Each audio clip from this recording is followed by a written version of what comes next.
আমরা আজকে সিচুয়েশনটা নিয়ে আলাপ করেছি। আমরা সবাই একমত হয়েছি যে বাংলাদেশ কষ্ট করে কোয়ালিফাইং রাউন্ডে কোয়ালিফাই করে বাংলাদেশ বিশ্বকাপে টি-20 বিশ্বকাপে খেলার যোগ্যতা অর্জন করেছে।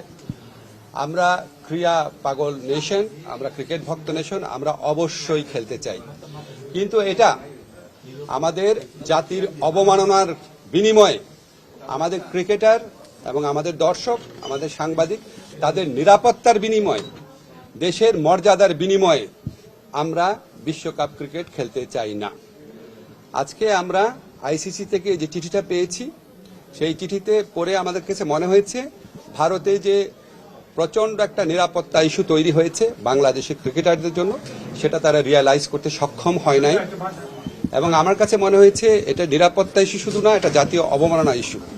যাই হোক, আমরা নিরাপত্তা ইস্যুটাকেই মুখ্য করে দেখছি, যেখানে ভারতের ক্রিকেট কন্ট্রোল বোর্ড নিজেরাই বলছে কলকাতা টিমকে যে এই প্লেয়ারকে নিরাপত্তা দেওয়া যাচ্ছে না, ওনাকে তোমার টিম থেকে বাদ দাও।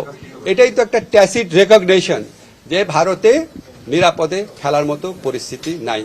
আমরা ভারতের যে বিগার পিকচার আছে, সাম্প্রদায়িক পরিস্থিতি, সেটা নিয়ে কিছু বলতে চাচ্ছি না, কিন্তু আমাদের ক্রিকেটের নিরাপত্তা, বাংলাদেশের নিরাপত্তা, বাংলাদেশের মর্যাদা, এটার প্রশ্নে আমরা কোনো আপোষ করব না। আমরা ক্রিকেট খেলতে চাই, আমরা বিশ্বকাপ খেলতে চাই, এবং এটা আমরা আরেকটা যে আয়োজক দেশ আছে শ্রীলঙ্কা, সেখানে খেলতে চাই। এই পজিশনে আমরা অনর আছি। আমরা কেন এই পজিশনে অনর আছি? আমরা আশা করি আমরা আইসিসিকে বুঝাতে সক্ষম হব, এবং আইসিসি আমাদের যুক্তিগুলো সহৃদয়তার সাথে নিরপেক্ষভাবে বিবেচনা করে আমরা কষ্ট করে যে অর্জনটা করেছি সেই টি-20 বিশ্বকাপে আমাদের খেলার সুযোগ করে দিবে।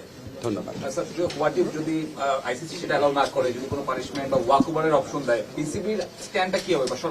আমাদের প্রথম স্ট্যান্ড হচ্ছে আইসিসিকে বুঝানো। আমাদের যথেষ্ট শক্ত যুক্তি আছে, সেই যথেষ্ট শক্ত যুক্তি দিয়ে আমরা আইসিসিকে বুঝাবো।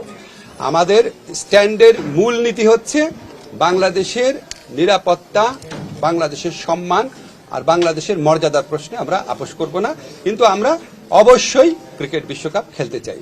তারপরে পরবর্তী পরিস্থিতি যা হবে সেটা নিয়ে আবার আমরা বসে আমরা সিদ্ধান্ত নিব। এখন পর্যন্ত আমরা এই সিদ্ধান্ত খুব ক্লিয়ারলি নিয়েছি যে আমরা আইসিসিকে বুঝাবো যে আমাদের ভারতে খেলার মতো পরিবেশ নাই।